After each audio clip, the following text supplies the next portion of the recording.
नमस्कार, आप देख रहे हैं आई इंडिया और मैं हूं डॉक्टर पंकज सिंह गौड़।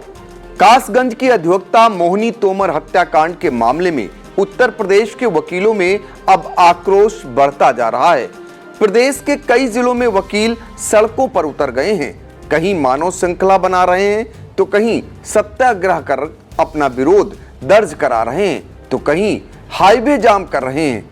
अपने विधिक ज्ञान से लोगों को न्याय और दोषियों को सजा दिलाने वाले कानून के जानकार वकील खुद न्याय पाने और दोषियों को सजा दिलाने की मांग सरकार से करने को मजबूर हो रहे हैं।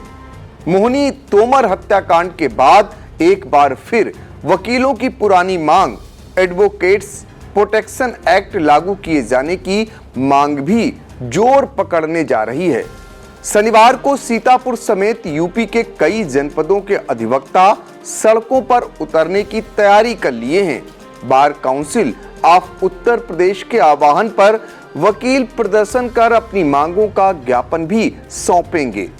कासगंज की वकील मोहिनी तोमर हत्याकांड मामले में बार काउंसिल की ओर से मांग की गई है कि मृतक अधिवक्ता के आश्रितों को 1 करोड़ की आर्थिक सहायता दी जाए।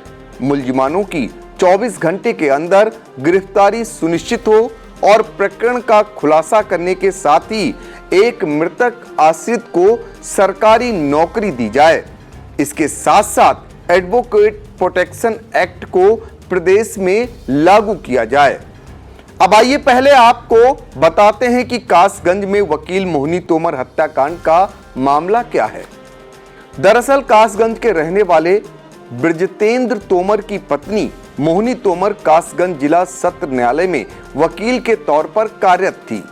3 सितंबर की दोपहर अचानक महिला वकील मोहिनी तोमर जिला सत्र न्यायालय परिसर से लापता हो गईं, लेकिन उनकी स्कूटी उनके चैम्बर के पास ही खड़ी रही। महिला अधिवक्ता के लापता होने की सूचना कासगंज में आग की तरह फैल गई। देखते ही देखते तमाम व्यापारिक संगठनों ने एकजुट होकर पुलिस प्रशासन से लापता महिला वकील की जल्द तलाश किए जाने की मांग को लेकर अपने व्यापारिक प्रतिष्ठान बंद कर दिए। पुलिस अभी पता लगा पाती कि अगले दिन 4 सितंबर की देर रात महिला वकील मोहिनी तोमर का शव नग्न अवस्था में कासगंज के स्वर कोतवाली इलाके के रजपुरा नहर में उतराता हुआ मिला। इसके बाद पुलिस में हड़कंप मच गया। सूचना पाकर कासगंज की एसपी अपर्णा रजत कौशिक भारी पुलिस फोर्स के साथ मौके पर पहुंची। फिर जो उस समय एसपी अपर्णा रजत कौशिक ने बताया वह भी सुन लेते हैं। दिनांक 3/9/2024 को श्री ब्रजेंद्र तोमर द्वारा थाना कोतवाली कासगंज पे एक सूचना दी गई, जिसमें उनके द्वारा बताया गया कि उनकी पत्नी, जिनका नाम श्रीमती मोहिनी तोमर है, जो कि जिला न्यायालय में महिला अधिवक्ता हैं, वो उनको उन्होंने लगभग 2 बजे जिला न्यायालय पर अपनी गाड़ी से छोड़ा था और उसके बाद से वो न्यायालय से वापस नहीं आई है और उनका उनसे फ़ोन से भी संपर्क नहीं हो पा रहा है। इस सूचना पर तत्काल उनकी दी गई तहरीरी सूचना पर थाना कोतवाली कासगंज पर गुमशुदगी पंजीकृत की गई और पुलिस की कई टीमों को इनकी सकुशल बरामदगी हेतु लगाया गया। इसी क्रम में आज दिनांक 4/9/2024 को शाम के समय सूचना प्राप्त हुई कि रजपुरा नहर में एक अज्ञात महिला का शव मिला है, जिसमें पुलिस द्वारा मौके पर पहुंचकर अग्रेतर कार्रवाई की गई और शव को पोस्टमार्टम हेतु भेजा गया।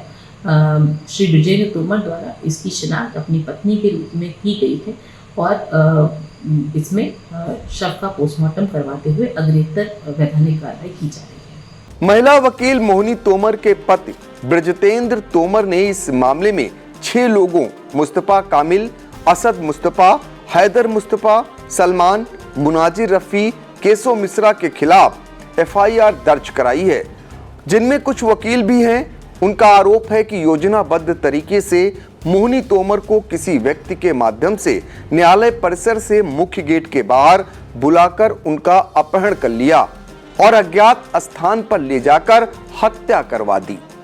ब्रजतेंद्र तोमर के मुताबिक उनकी पत्नी मोहिनी 20 से 25 दिन से बहुत परेशान रहती थी। बार बार पूछने पर उसकी पत्नी ने बताया था कि कोर्ट में मुस्तफा कामिल के लड़कों की जमानत का विरोध किया था, तभी से आरोपी गंभीर परिणाम भुगत लेने की धमकी दे रहे थे। पत्नी ने यह भी बताया था कि उसके साथ कोई भी घटना घट सकती है। दरअसल 2018 में मोहिनी तोमर ने कासगंज के चंदन गुप्ता हत्याकांड के आरोपी मुनाजिर रफी की जमानत का विरोध किया था। उधर एफआईआर की खबर जब अधिवक्ताओं तक पहुंची तो वह भी एकत्रित हो गए और लिखी गई एफआईआर का विरोध किया। साथ ही इसे आपसी गुटबाजी का मामला बताया। जिनके विरुद्ध एफआईआर दर्ज कराई गई है, उन अधिवक्ताओं की ओर से कहा गया है कि एफआईआर झूठ और षड्यंत्र के तहत लिखाई गई है। फिलहाल 4 दिन बीतने को है, कासगंज पुलिस के हाथ खाली हैं। कासगंज एसपी अपर्णा रजत कौशिक की ओर से मोहिनी तोमर हत्याकांड के खुलासे के लिए कई टीमों को लगाया गया है, लेकिन अधिवक्ता मोहिनी तोमर की हत्या के बाद वकीलों में आक्रोश बढ़ता जा रहा है। शुक्रवार को आगरा में मानव श्रृंखला बनाकर वकीलों ने जमकर नारेबाजी की। वाराणसी में वकीलों ने 2 दिवसीय सत्याग्रह करना शुरू कर दिया है। पीलीभीत में वकील सड़क पर उतर गए और जमकर नारेबाजी की। कासगंज बरेली हाईवे पर भी वकीलों ने जाम लगाया है। इस बीच 6 सितंबर को bar council of Uttar Pradesh की ओर से यूपी की सभी बार एसोसिएशन के अध्यक्ष और मंत्री को पत्र जारी कर मुख्यमंत्री को संबोधित जिला और तहसील स्तर के बार एसोसिएशन द्वारा 7 सितंबर को जिलाधिकारियों और उप जिलाधिकारियों को ज्ञापन सौंपने को कहा है। साथ ही अधिवक्ता अपनी मांगों को लेकर विरोध प्रदर्शन भी करें, यह भी कहा गया है। इसके बाद ऐसा माना जा रहा है कि शनिवार से उत्तर प्रदेश में अधिवक्ता सड़कों पर उतर सकते हैं और कासगंज की साथी महिला अधिवक्ता मोहिनी तोमर हत्याकांड का मामला बड़ा रूप ले सकता है। सीतापुर बार एसोसिएशन के अध्यक्ष विजय कुमार अवस्थी ने आई इंडिया को बताया कि bar council of Uttar Pradesh के अध्यक्ष शिव किशोर गौड़ की ओर से उन्हें पत्र मिला है। शनिवार को बार की बैठक करने के बाद प्रदर्शन करते हुए जिला अधिकारी को अपनी मांगों का ज्ञापन सौंपेंगे।